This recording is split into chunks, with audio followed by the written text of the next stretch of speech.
Se puede definir al hecho como todo acontecimiento percibido por nuestros sentidos. Todo lo que vemos, todo lo que escuchamos, todo lo que tocamos, todo lo que olemos, todo lo que sentimos a nivel físico es un hecho. Ahora bien, esos hechos pueden tener o no consecuencias jurídicas. Si no tienen consecuencias jurídicas, se considerarán hechos simples, mientras que los que tengan consecuencias jurídicas serán hechos jurídicos. Por otro lado, los hechos pueden ser por la acción de la naturaleza, como la lluvia, o el perro que juega, o el río que corre. Cuando hablamos de acontecimientos en el mundo físico, quedan, por tanto, excluidos los pensamientos de las personas, hasta tanto sean manifestados. Allí se verá si tienen consecuencias jurídicas o no. Dentro de los hechos, en cuanto a categoría general, ingresan tanto el hombre que pasea o maneja, el perro que juega, la lluvia, el nacimiento de una persona o el nacimiento de un animal y todo lo que se nos pueda imaginar. Algunos de esos acontecimientos serán de la naturaleza o serán del hombre. Si son de la naturaleza, pueden tener o no consecuencias jurídicas y así será un hecho jurídico natural o un hecho simple natural. Un hecho jurídico natural serán el nacimiento y la muerte de una persona, mientras que un hecho simple natural puede ser el perro que juega o la rama que es movida por el viento.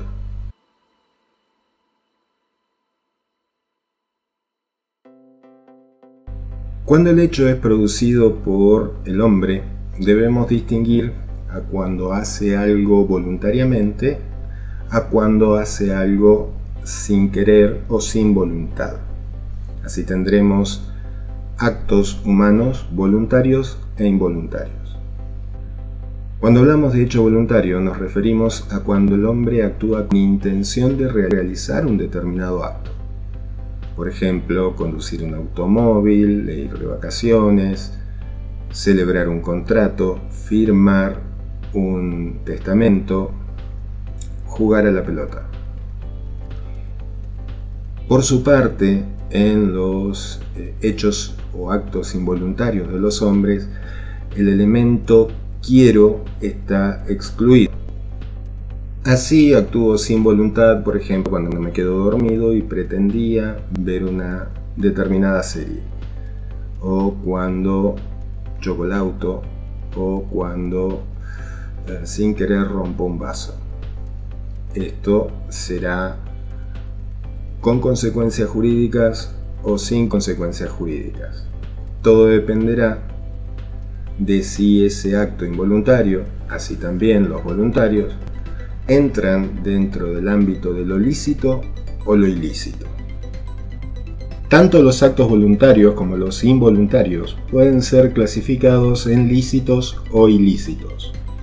El acto involuntario ilícito será un cuasi delito, el acto voluntario ilícito será un delito.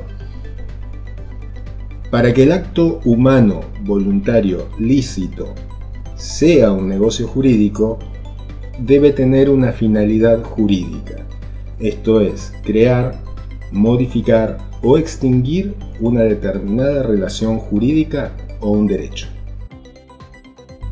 En cuanto al concepto de negocio jurídico, hay muchos para elegir. Por ejemplo, para Carlo Longo es una manifestación de voluntad privada dirigida a un fin práctico aprobado por el derecho.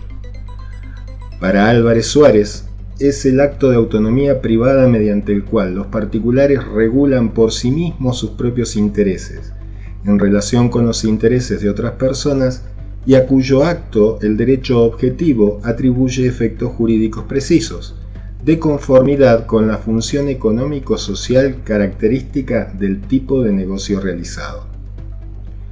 Para Argüello, Puede definirse como la manifestación libre y consciente de la voluntad dirigida a lograr fines determinados reconocidos y protegidos por el ordenamiento jurídico.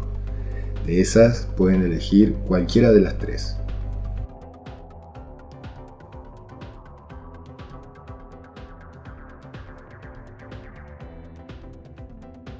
El negocio jurídico se puede clasificar de acuerdo al número de voluntades que actúan en su formación. Serán unilaterales cuando haya solo una voluntad en su constitución, por ejemplo en los testamentos, o bilaterales cuando se requieren dos o más voluntades, por ejemplo en los contratos. Aquí hay que hacer una salvedad importante. Los contratos como negocio jurídico son siempre bilaterales, aunque puedan a su vez ser clasificados en unilaterales o bilaterales de acuerdo a la cantidad de prestaciones que generan. Por ejemplo, el contrato es bilateral como negocio jurídico porque se requieren dos voluntades para generarlo. Imaginemos la compra-venta. Es bilateral en cuanto genera obligaciones tanto para el comprador, que es pagar el precio, como para el vendedor, que es entregar la cosa. Por otro lado, el mutuo, que también es un negocio jurídico bilateral, solo genera una prestación debida, que es la de devolver lo prestado en el mutuo. El mutuo es el préstamo de consumo o, por ejemplo, que puede constituirse, por ejemplo, con los préstamos bancarios. Solo se genera la obligación del mutuario de devolver al mutuante la cantidad de dinero que le fue prestada. También puede ser clasificado de acuerdo a su eficacia o más bien a partir de cuándo se producen los efectos deseados en el negocio jurídico. Y así tenemos los negocios jurídicos intervivos y los mortis causa. En los negocios jurídicos intervivos, los efectos se producirán en vida de los otorgantes del negocio jurídico. Por ejemplo, en el contrato de locación.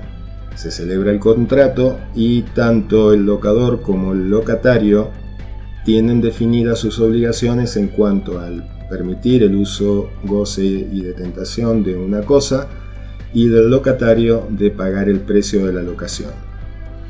En los mortis causa, los efectos se producen con posterioridad a la muerte de uno de los otorgantes del negocio jurídico. Caso típico, el del testamento. También pueden ser clasificados los negocios jurídicos según la forma exigida para su otorgamiento. Así serán formales aquellos negocios jurídicos en los cuales se requiere una forma determinada para su celebración. Esa forma determinada puede ser exigida ad solemnitatem o ad probationem, es decir, ad solemnitatem son aquellos en los cuales la forma exigida es requisito ineludible para la existencia del negocio jurídico. Un ejemplo en nuestra época es la inscripción en el registro del automotor, de la propiedad del automotor, de las transferencias realizadas como condición para que se produzca el traslado de dominio. Los ad probationem, la forma es exigida por la ley como forma de prueba de que el negocio se otorgó. Así, por ejemplo, puede ser la forma escrita en nuestra época del contrato de locación. Dice Argüello que según la causa, los negocios jurídicos se pueden clasificar en causales o abstractos. Los causales tienen una vinculación con la causa origen o la causa fin respecto de su existencia, como es en el caso de la compraventa o la permuta. Veamos lo siguiente. Por ejemplo, en la compraventa, el comprador tiene el derecho a la entrega de la cosa, basado en la causa origen del contrato de compraventa. Si el vendedor no cumpliera con su obligación de entregar la cosa vendida, el comprador tendrá acción legal en contra de ese vendedor con fundamento en el contrato. En los abstractos, como el stipulatio o la mancipatio, no se tiene en cuenta la causa origen. Si en la stipulatio se dijo que alguien iba a pagar 10.000 pesos, no importa por qué causa los va a pagar porque lo dijo. Caso en nuestro derecho del pagaré. Cuando se ejecuta un pagaré, no se pregunta por qué firmó el pagaré, simplemente se ejecuta la firma del pagaré, independientemente de que hubiese sido como garantía de un contrato que al momento de la ejecución del pagaré es irrelevante. Ahora vamos a pasar a lo que son los presupuestos y los elementos del negocio jurídico. Los presupuestos de validez del negocio jurídico son la capacidad de los sujetos, nos referimos a la capacidad de obrar y de realizar el negocio jurídico específico. La capacidad de derecho es la aptitud para ser titular de derechos y de contraer obligaciones. La legitimación implica que la persona tiene el derecho que pretende transmitir. Así, en la compraventa, el único legitimado para vender es el dueño de la cosa vendida. Capacidad de derecho específica o legitimación. Y por último, la idoneidad del objeto. Que ese objeto sea apto para poder realizar el negocio jurídico que se pretende. Si pretendo establecer un derecho real de garantía de hipoteca, el objeto debe ser un inmueble y no un mueble. Así, por ejemplo, las cosas deben ser cosas en el comercio y hábiles para realizar el negocio jurídico determinado. Vamos con un ejemplo. Quiero vender una vaca. Para poder vender la vaca, debo ser apto para realizar por mí mismo el negocio de compra-venta. Esto es la capacidad de obrar. Por otra parte, en cuanto a capacidad de derecho, debo ser dueño de la vaca para poder venderla. Y esa vaca debe estar dentro de las cosas negociables por el contrato de compra-venta. Imaginemos que, por ejemplo, quiero vender una vaca en la India, el objeto es inhábil porque al ser las vacas sagradas están fuera del comercio. Los elementos del negocio jurídico son los elementos esenciales, los elementos naturales y los elementos accidentales. Son elementos esenciales del negocio jurídico, es decir, aquellos que de no existir el negocio jurídico no queda perfeccionado, la voluntad, el contenido y la causa. La voluntad, o elemento volitivo, es decir, la manifestación del quiero, puede ser de manera expresa o de manera tácita. De manera tácita es un comportamiento que lleva de manera indubitable a la conclusión de que la persona quiere celebrar un determinado acto jurídico. El caso típico es la aceptación de la herencia realizada por el heredero cuando paga las deudas de la herencia o percibe los frutos que la herencia da. Será expresa cuando haya una manifestación de la voluntad a través de la palabra o de la firma. La voluntad también podrá ser recepticia o no recepticia. Será recepticia cuando se requiere el conocimiento de esa voluntad de una persona distinta a la que está expresando la voluntad y su aceptación. Che, te vendo el auto. Dale, te lo compro. Será no recepticia cuando no se requiera la integración o la aceptación por parte de una segunda o tercera persona de la voluntad emitida. Es lo que ocurre con los testamentos. Más allá de que eventualmente el heredero testamentario pueda repudiar o rechazar la herencia, no implica por ello la nulidad del testamento. En todo caso, será una ineficacia o una imposibilidad de alcanzar la finalidad perseguida, pero el testamento continúa siendo válido.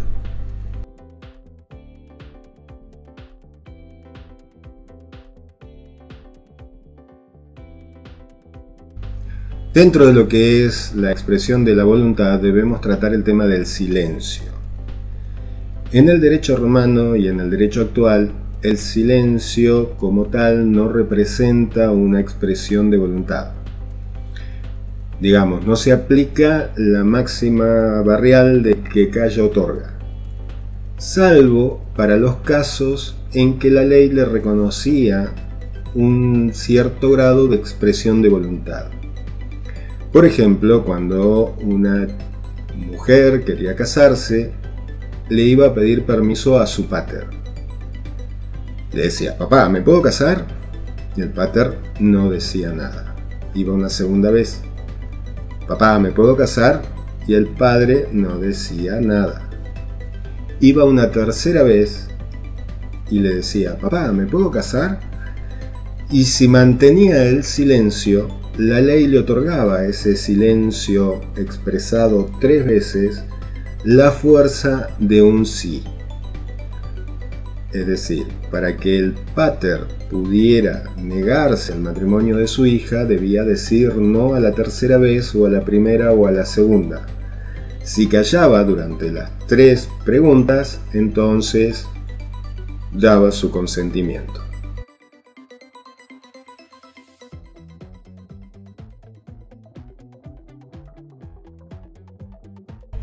A su vez, el elemento voluntad está integrado por 3 elementos: la intención, el discernimiento y la libertad. La intención es el quiero realizar determinado negocio jurídico.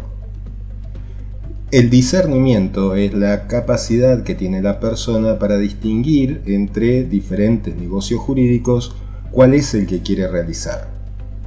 Y la libertad es actuar sin presión ni extorsión por parte de ninguna tercera persona. Estos son afectados, y por ende la voluntad, a través del error, del dolo y de la violencia. El dolo es toda maniobra fraudulenta que priva de intención a la persona que ha de realizar el negocio jurídico. El error es un falso conocimiento o un desconocimiento que afecta el elemento discernimiento. Por su parte, la violencia, sea física o simbólica, priva al sujeto de libertad. Respecto del contenido, Argüello, siguiendo a Álvarez Suárez, dice que es el precepto que regula los intereses socioeconómicos de las partes en el negocio jurídico, o de la parte en el negocio jurídico. Así, en los contratos, el contenido del negocio contrato serán la o las prestaciones a las cuales se obligan las partes. Respecto de la causa, dice Argüello que la causa será la finalidad práctica que aquellos que celebran el negocio jurídico tienen como finalidad. En la compraventa es la obtención del precio o la obtención de la cosa vendida. Di Pietro dice respecto de los elementos esenciales de que también existe la forma como elemento esencial de los negocios jurídicos cuando se trate de negocios formales. Esto sería la causa civilis.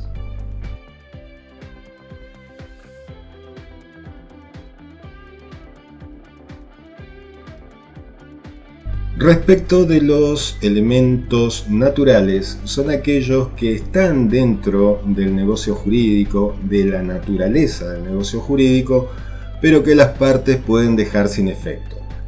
Ellos son los vicios redivitorios y la garantía de evicción. Los vicios redivitorios son todos aquellos vicios ocultos que hacen a la cosa objeto del negocio jurídico inhábil para su finalidad. Deben tener en cuenta que deben ser ocultos. Si yo compro una casa que no tiene techo, no puedo invocar un vicio redivitorio, porque antes de comprar la casa debí verla y darme cuenta de que el techo no estaba. Así se puede invocar vicios redivitorios, por ejemplo, la humedad en una casa o problemas en los cimientos que no son evidentes al momento de la compra. Eso se resolvía a través de dos mecanismos: la in integrum restitutio, que era volver las cosas al estado anterior al negocio jurídico, te devuelvo la cosa que me vendiste, me devolves el precio que pagué, o la actio quanti minoris, que corría como una acción de reducción del precio. Por su parte, la garantía de evicción es una garantía que otorga el vendedor al comprador de que no existe ninguna persona con mejor derecho sobre la cosa que está vendiendo que el propio vendedor. Surge del principio nemo plus iuris, es decir, nadie puede transmitir un derecho mayor o más extenso que el que tiene sobre una cosa. Y esa garantía consistía de que si el comprador de la cosa era objeto de una acción judicial con el objetivo de que devuelva la cosa por parte de un tercero, lo que se conoce como tercería de dominio, el comprador podía citar al juicio al vendedor para que lo defendiera de la acción judicial, demostrando que el vendedor era precisamente el dueño y no que el comprador había comprado a non domino, es decir, a un no dueño. Si el juicio era ganado por el tercero, debía el vendedor devolver el precio y pagar los daños y perjuicios ocasionados por su accionar desleal.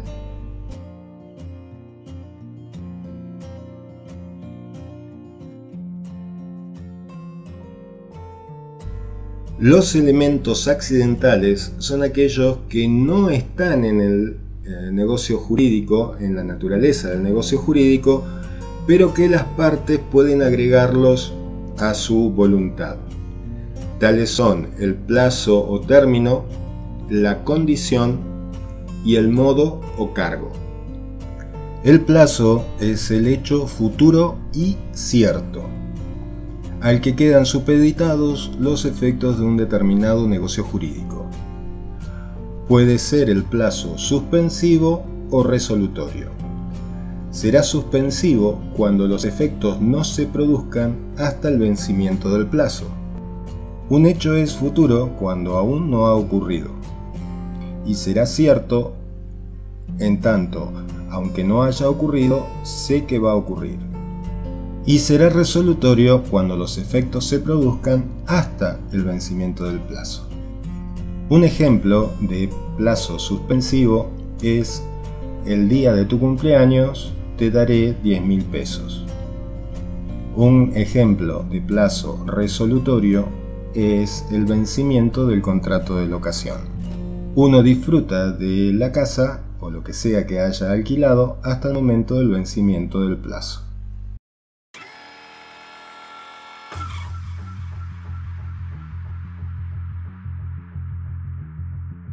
La condición es un hecho futuro e incierto, es decir, aún no ha ocurrido y tampoco sé si va a ocurrir. Por ejemplo, te entregaré mi biblioteca el día que te recibas de abogado. Aún no ha ocurrido y no sabemos si va a ocurrir. También la condición puede ser resolutoria o suspensiva, dependiendo de qué ocurrirá respecto de los efectos al momento del acaecimiento del hecho futuro e incierto. Supongamos, te daré mi biblioteca hasta que te recibas de abogado.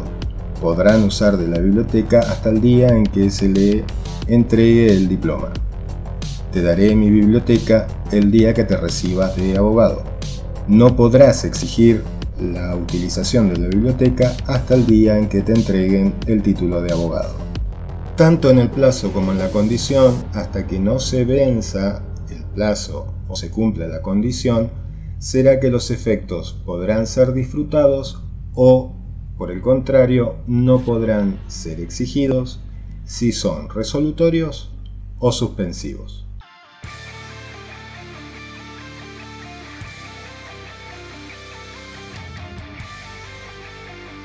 Por su parte, el cargo o modo es una obligación accesoria, normalmente de valor inferior, que se impone a la persona beneficiaria de una liberalidad. Te dono todo mi patrimonio con la condición de que hagas una estatua de mí en el patio de tal casa.